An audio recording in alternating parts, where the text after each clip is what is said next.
I would say I didn't have a single EVM equation question. So I wouldn't. I know Scott and you have kind of iterated that, but I went in there, wrote down some formulas, didn't even look at them, never used them, didn't have a single formula question. And Okay. then I think that's going to give a lot of students here some breather, at least something not to worry about. It's been consistent from what I've been hearing. You know, a lot of students say barely any EVM, maybe you get one or two, and even if you get it, it's like an interpretation type of question. So glad to hear that. Sorry, go ahead, Eric. and then a whole bunch of agile questions. In all scenario based. So I guess the biggest, pointer I would give out if I was talking to somebody taking the test tomorrow would be, read the questions through and try and get on the first try. I caught myself and I'd read it and like have to reread it. And I flagged a few questions, but honestly, my time was running so tight. I never really had time to go back and go check my flag answers. I didn't rush it, but I didn't drag my feet, and I submitted with 2 seconds left. Wow. Wow. So, and 3 above target. So you must be doing something right along the way. So I think, of course, we've been hearing it. Time management is always a big thing. But hey, you got it. You got every single one of them in. That's what's important as well. yeah, I mean, at a minimum, if you're running short on time, just throw some answers out there because otherwise you'll get 0% chance. I mean, at least you got 25% chance. I guess I'm sure most of you are probably wondering what to study. I bounced around and did a lot of those practice tests and quizzes on there. But so the night before, I went through was it Agile Made Easy videos, and then I kind of went through the Waterfall Made Easy. And then I just in like the study material, in Scott's like ebook, there's a exam at the back of it, and I just picked 70 random questions and did them.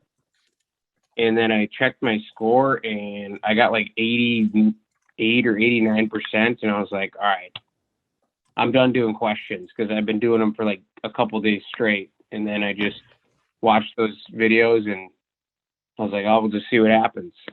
So, you also, I think if I remember correctly, you also used other study materials, like you listened to some of the podcasts as well, not just the questions. Yeah, I was listening to Scott's podcast like every day to work, every way on the way home from work. I tried to, like, I'll say that like 4 or 5 days leading up to the test, like just completely immersing myself in the information, and then just to try to get as familiar with it as possible, and it paid off. And you also did it in person. How was your experience with the in-person check-in? Yeah, the check-in was easy. I actually got there like 45 minutes early and start right away. So that was kind of nice. They told me I could start whenever I wanted, but I kind of just wanted to get it done with. So I just started it. And the breaks are kind of nice because it pauses your time and you can like go get a drink, get out of the room for a second. But I mean, I was happy I did it in person because I didn't have to worry about like my internet going out or some weird technical issue. And you finish and it says little congratulations and they print you out a thing and then you just leave. Crazy. You mentioned it. I know you were like, you took a couple days to like just studying all day. You've been taking questions as well. One of the common Mhm. questions students always ask is, how do you know that you were ready to take the PMP exam, right? A lot of, some students would be like, I really want to hit good score and feel good before I go in. And then some were just like, okay, I'm just done, taking questions. Let's just do it. What was your turning point to say that, yep, let's go ahead with my date on the 27th and I'm just going to, do the exam?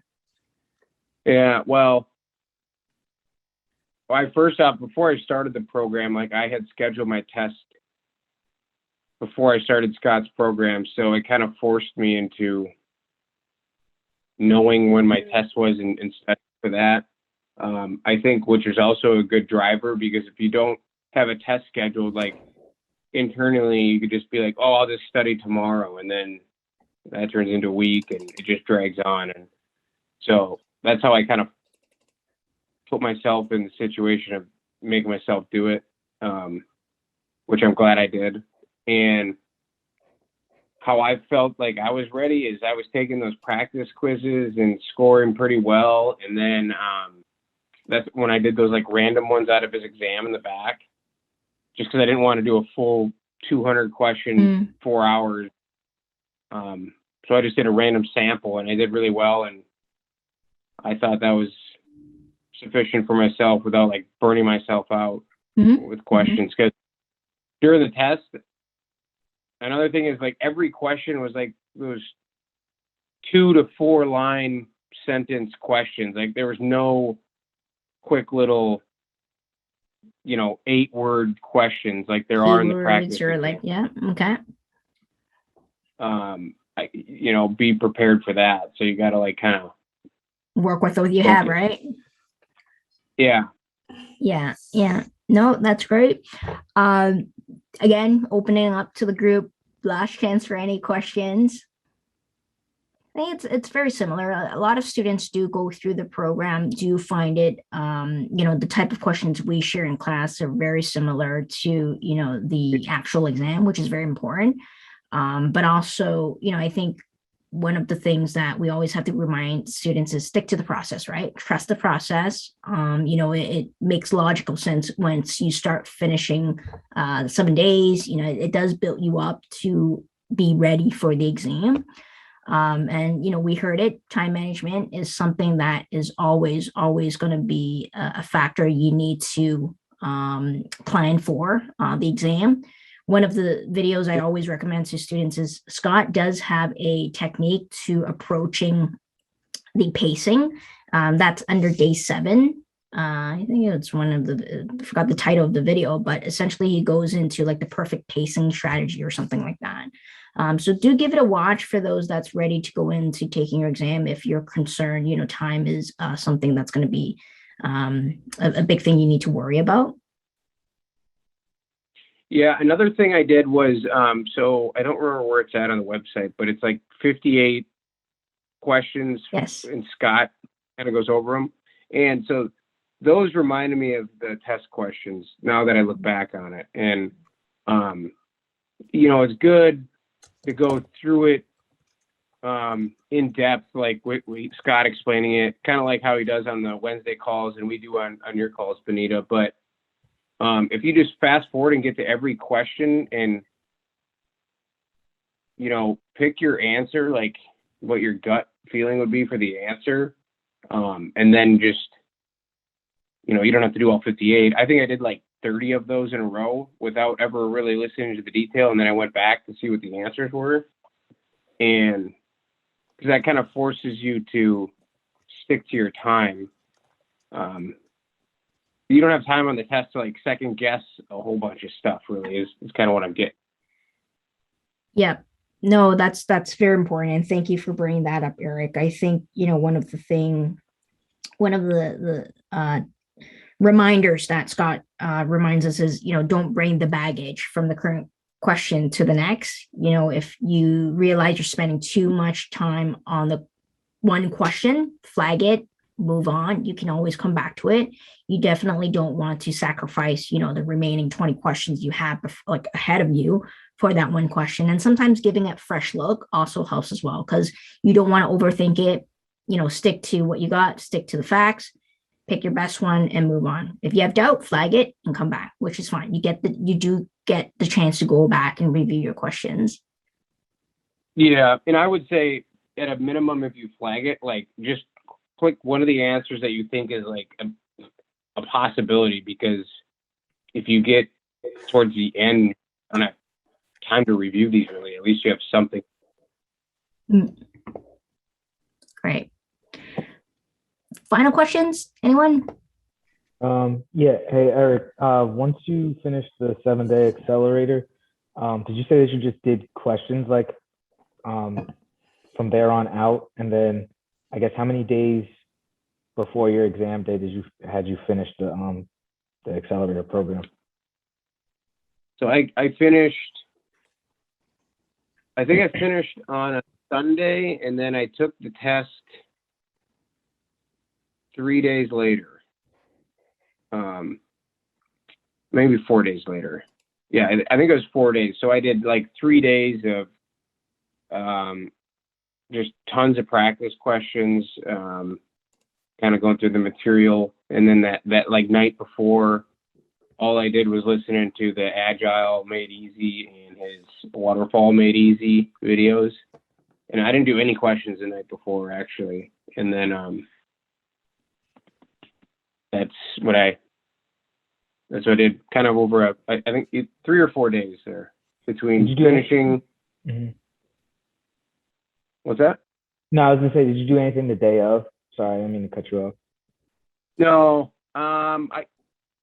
all I did was listen to some podcasts of Scott's on the way to the test center. But at that point, it's like you got to have faith in your ability to do the questions.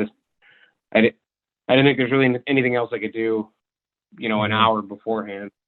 Yeah, absolutely. Thanks. All right. Thank you, Eric. Once again, congrats, and really, really appreciate you coming back, and share your story. You've heard me said it earlier, start collecting your PDUs, and the website I mentioned for signing up like free PDU credits. Otherwise, enjoy your credential, and you really deserved it. Especially, I think that motivation to it's a tough exam, and it really takes a whole lot to stay motivated and really just go for the exam. Well, I appreciate it, and everyone, I was in your shoes, and I thought the same thing listening to people like me. But it can be done. Yeah, no, absolutely. And, you've done everything you could, and look at you. So congrats once again. Well, I appreciate it. And I was going to actually, I'll probably just send you an email, but I'm going to talk to you just offline, I guess, about the PDU stuff and how that works. So. Mm-hmm. I can quickly give you an overview, and then if you have any additional questions, email me. You got my email. Essentially, is the moment you get your PMP credential, you have 3 years from that date to collect 60 PDUs. Now, 60 PDUs, it's divided up into 3 important domains. There's the leadership, strategic, and the technical, and there's minimum 8 PDUs you need to hit for each categories. So once you've hit the minimum, you can collect whatever you need to fulfill the 60. Now, there's various ways to collect PDUs. One of the very common example is going to seminars, watching videos, and presentation. Usually that earns you like different PDUs across the different categories. You can also self-read articles. You can do producing content, writing articles as well. That counts as PDU, but there's like maximum, right? So you can't claim all 60 for doing that. So there's maximum in doing those categories. What I'll do is after the call tonight, I'll email everyone, including yourself, the link in terms of explaining the minimum and the maximum. For example, I'm doing coaching. So at the end of the year, I can claim a certain number of hours or PDUs, I guess, for my own as well. So there's various ways you can do PDUs. Okay. Well, thanks. Yeah. Mm-hmm. Excited with that. Yeah, that'll be great. Okay, I'll let you go. Thank you for coming back, and you enjoy the night. Yep, and good luck, everyone.